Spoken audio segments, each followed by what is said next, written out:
Ma'am आपका मेरे channel पर स्वागत है। किस प्रकार की प्रश्न पूछी गई है जब आप इंटर करती है रूम में तो कैसा रिएक्शन रहता है इंटरव्यू बोर्ड का? इंटरव्यू बोर्ड का रिएक्शन नॉर्मल ही रहता है। वो पहले हमें रिलैक्स करवाते हैं, फिर जाके बोलते हैं कि अगर आप रिलैक्स हैं फिर हम पूछना शुरू करते हैं। क्या क्वेश्चन पूछिए आपसे? सबसे पहले तो उन्होंने मुझसे पूछा आपका ग्रेजुएशन सब्जेक्ट क्या है और फिर आपने ग्रेजुएशन कब किया है, फिर ऑप्शनल क्या है। तो मेरा दोनों डिफरेंट था। तो ग्रेजुएशन मेरा मैथमेटिक्स में है और ऑप्शनल इसमें मेरा इकोनॉमिक्स था। तो फिर उन्होंने रीज़न पूछा कि ऐसा क्यों किया आप, तो फिर मैं बताई और उसके बाद फिर नॉर्मल ही क्वेश्चन आ रहे हैं। और फिर मैं पहले से एएसओ के पोस्ट पे हूँ बिहार सचिवालय में। हाँ, तो जैसे मैम आपसे क्या पूछे क्वेश्चन ग्रेजुएशन का? वो क्वाड्रेटिक इक्वेशन, साइमल्टेनियस इक्वेशन और यही 2 इक्वेशन पूछे थे। दो ही क्वेश्चन पूछे मतलब? इक्वेशन 2 मैथ से। अच्छा। और बाकी ग्रीन हाइड्रोजन के बारे में पूछे, फिर कोऑपरेटिव सोसाइटी के बारे में पूछे ये क्या होता है। उसके बाद फिर मेरे जॉब से ही रिलेटेड था। और कुछ क्वेश्चन नहीं पूछे कोऑपरेटिव सोसाइटी का? नहीं। जॉब से क्या पूछे? अभी आप प्रेजेंट में कौन सा काम देखती है। और फिर उन्होंने मुझसे पूछा रतन टाटा का आपको कौन सा 3 चीज़ बहुत अच्छा लगता है। फिर मैं बताई।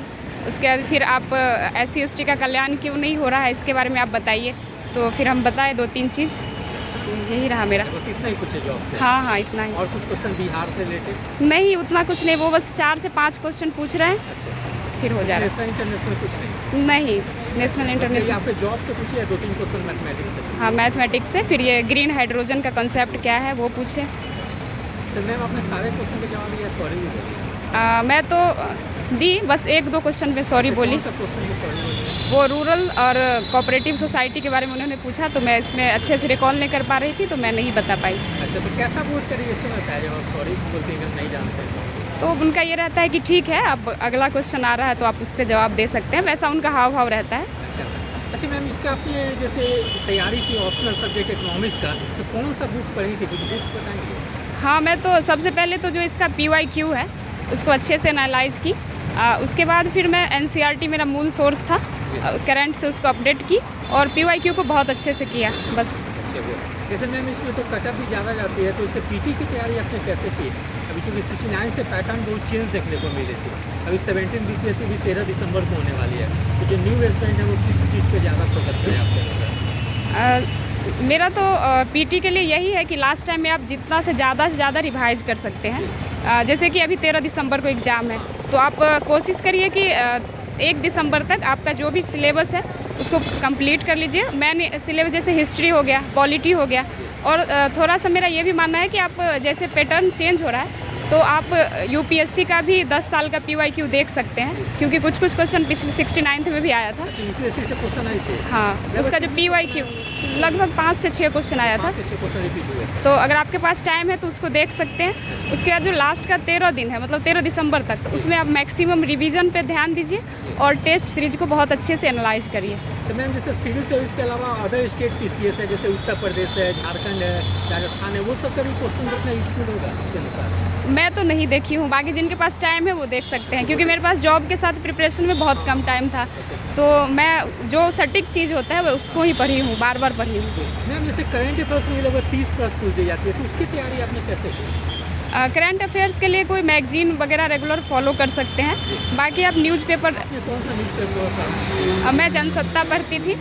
मैगजीन में फिर जो मार्केट में मैगजीन अवेलेबल है उसको आप कर सकते हैं। कौन सा बेहतर होगा BPSC पैटर्न पे? मतलब कोई एक मैगजीन से पूरा क्वेश्चन आ जाए वैसा नहीं है। वो आपका सेल्फ अवेयरनेस है। आप पेपर भी पढ़ते हैं, आप एनालिसिस भी देखते हैं यूट्यूब वगैरह पे, तो वो कोई एक सोर्स से नहीं आता है। बाकी आप PYQ को देखिए तो समझ में आ जाएगा। साइंस से भी लगभग 30 प्लस पूछ दी जाती है, तो उसकी तैयारी कैसे करें? सर मेरा तो जैसे है कि मेरा बैकग्राउंड साइंस से ही है तो मेरे लिए उतना प्रॉब्लम नहीं हुआ उसमें। लेकिन आप सबसे पहले बेसिक चीज़ से उठाइए, जैसे लुसेंट है उसको अच्छे से कर लीजिए साइंस में। उसके बाद जो एनालिटिकल अप्रोच है उसको करिए, PYQ को एनालाइज करिए और उसके बाद भी अगर कोई एडवांस बुक लगता है तो लुसेंट का साइंस पढ़ सकते हैं उसको। ज्योग्राफी सेक्शन के लिए? ज्योग्राफी के लिए तो एकदम मस्ट है NCERT। ऐसे तो 6 to 12th का है तो आप उसको अच्छे से कर लीजिए, लाइन बाई लाइन पढ़ लीजिए।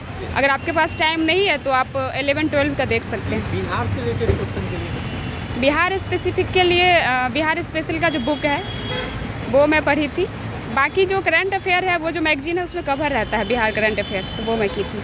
अच्छा, फिर इकोनॉमिक्स सेक्शन? इकोनॉमिक्स के लिए तो सबसे इम्पोर्टेंट है बजट और सर्वे, इसको अच्छे से देख लीजिए। उसके बाद आप NCERT फॉलो कर सकते हैं इसके लिए। और हिस्ट्री के लिए?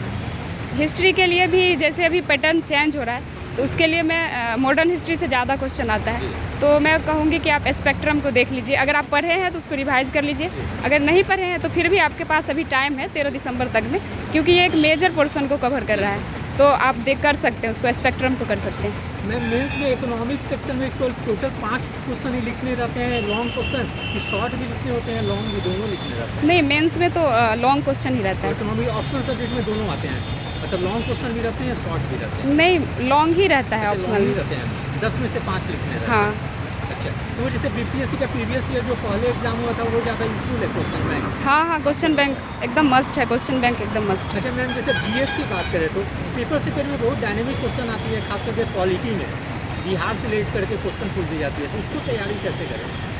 GS पेपर 2 के लिए तो सबसे पहले आप बेसिक उसका करिए पॉलिटी का, उसके बाद स्टैंडर्ड बुक करिए, PYQ को अच्छे से एनालाइज करिए, उसके बाद जो न्यूज़ वगैरह आते रहता है पेपर में बिहार से रिलेटेड कुछ हो गया, तो इस सबको आप अपना एक डायरी में नोट बनाते जाइए और लास्ट टाइम में आप इसको मेंस में यूज कर सकते हैं। मैम ज्योग्राफी इकोनॉमी सेक्शन के लिए, ज्योग्राफी इकोनॉमी मेंस के लिए उसको कहाँ से देख लेंगे?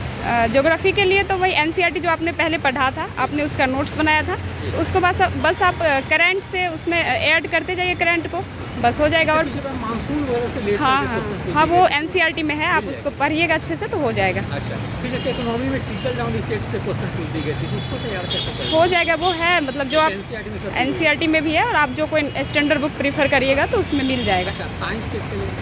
साइंस टेक के लिए मेरा तो इसमें करंट का ही जो रिलेटेड इशू है उसी पे ध्यान रहता है, तो आप अगर आपका बेसिक मतलब बिल्कुल भी नहीं है तो आप पहले साइंस पढ़ लीजिए, उसके बाद फिर ये अप्लाइड साइंस ही है, तो फिर आपको आ जाएगा समझ में, या फिर एनालिसिस वगैरह देख सकते हैं चैनल सबसे। Paper 30 ma'am history art and culture के लिए उसको कहाँ से तैयार करें? उसके लिए तो आर्ट एंड कल्चर वाले सेक्शन, आर्ट एंड कल्चर का क्वेश्चन मतलब रिपीटेड क्वेश्चन है, तो आप 10 साल से देखेंगे अगर तो आप कर सकते हैं उसको, 10 साल से वही पूछ रहा है, पाल कला, मौर्य कला, मंजूषा पेंटिंग, मधुबनी पेंटिंग, तो आप इसको अल्टरनेट वे में ही पूछा जा रहा है, तो आप अच्छे से PYQ कर लीजिए, फिर आपको हो जाएगा।